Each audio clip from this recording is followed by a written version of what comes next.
Hi, this is Steve from Lewiston Public Library. Today, in honor of National Poetry Month, we're going to read a passage from Homer's epic poem, the Iliad.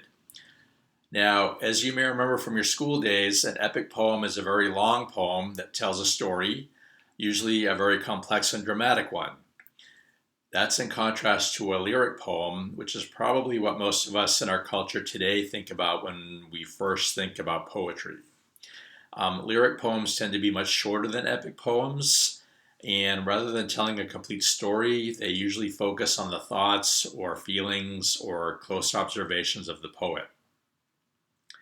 So I'm going to read a 5-minute passage from the end of chapter 18, which is called the Shield of Achilles.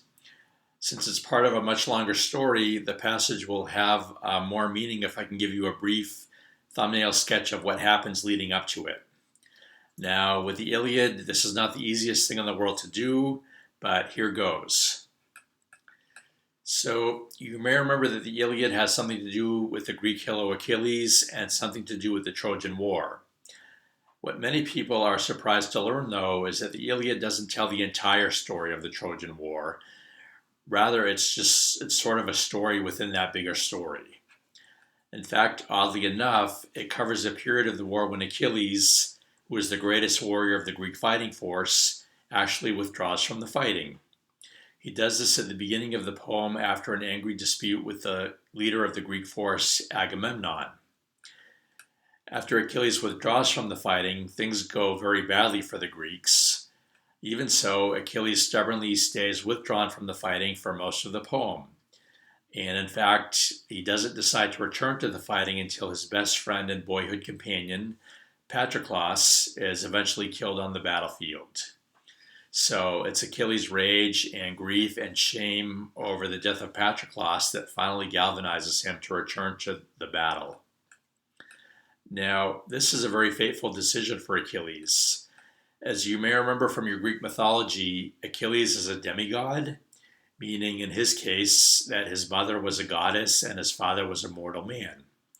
Because of this, much to the everlasting chagrin of his mother, the sea nymph Thetis, Achilles is fated to die like a mere mortal. But, as a demigod, Achilles does have foreknowledge of his own fate. For instance, he knows that if he applies his superhuman skills as a warrior, he'll win everlasting fame and glory, but the price of this glory will be to die on the battlefield at a young age. However, this fate is not predestined. Achilles does have a choice. He also knows that if he returns home to help his mortal father, Peleus, tend the family homestead, he'll live a peaceful and productive life until he eventually dies in obscurity in his old age. In fact, before the death of Patroclus, Achilles was very close to making the decision to do just that. He was on the verge of leaving behind the life of the warrior and going home. So the death of Patroclus changes everything for Achilles and for the course of the war. By choosing to avenge Patroclus' death, Achilles is also sealing his own fate. Now, this brings us to chapter 18 of the Iliad. Achilles has resolved to return to the fighting to avenge his best friend Patroclus, but there's just one problem. When Patroclus was slain by Hector, who was the greatest of the Trojan warriors, he was wearing Achilles' armor at the time. This means that, adding injury to insult, Achilles' famous armor is now in Hector's possession. So Achilles' mother begs Achilles to wait to return to the battlefield until she can get him some new armor to wear. She goes to her friend Hephaestus, who is the god of metalworking, and asks him to create a new set of armor for Achilles that is even more spectacular than the one he had before. So this passage from the end of chapter 18 describes the new armor that Hephaestus fashions for Achilles.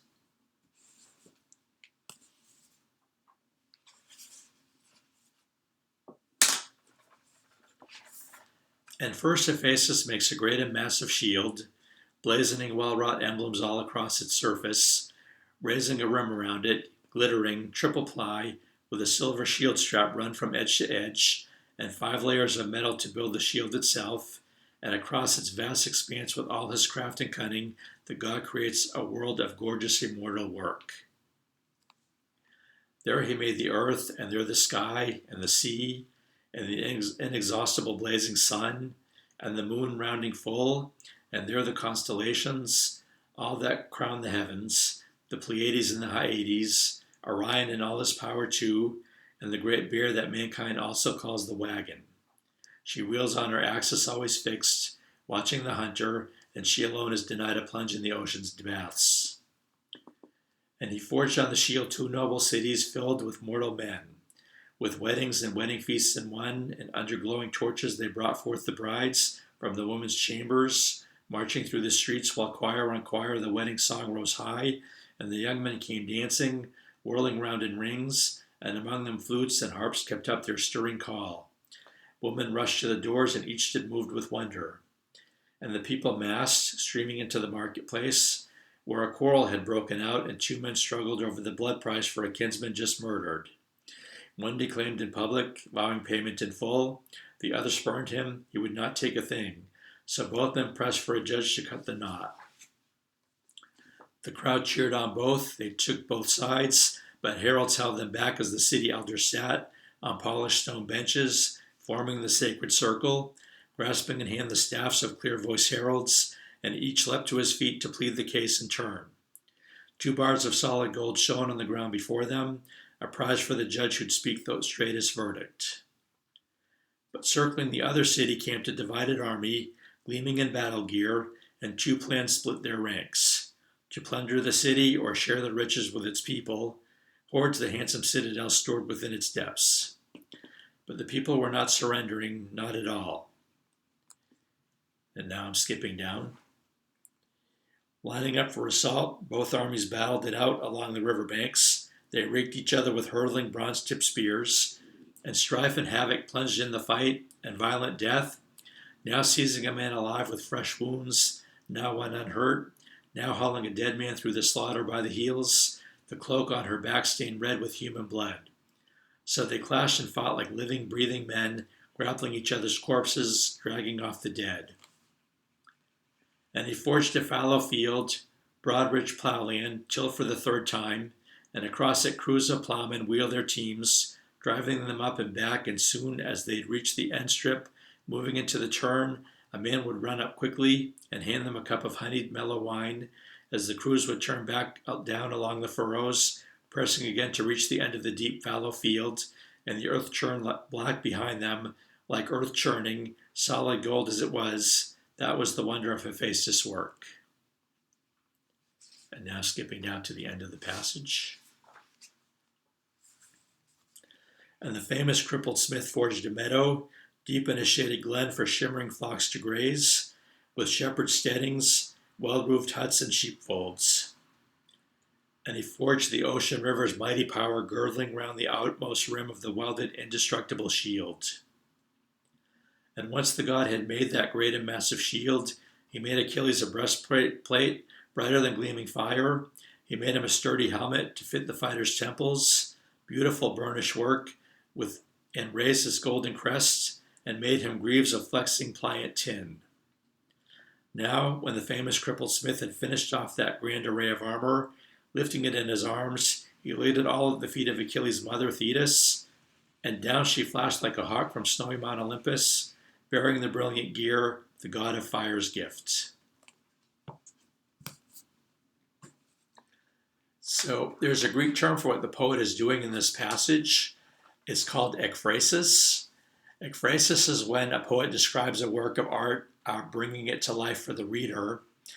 Here the poem describes this wondrous shield that Hephaestus is creating for Achilles almost as a crystal ball. As we peer into it, the etchings on the shield come to life, and they show us 2 very different visions of the world. One vision of cooperation and peace, and the other of strife and war. One vision where citizens come together and have objective judges settle their disputes, and another vision where people clash and use bloodshed to settle disputes. And this contrast, this duality between peace and war, is a theme that weaves throughout the entire poem. So I've been reading today from Robert Fagel's translation of the Iliad, published by Penguin Books. Um, it's If you feel inspired to go back and revisit the Iliad, or maybe even to explore it for the first time, Fagel's translation is probably the easiest one to find, and it's also a very good one to use.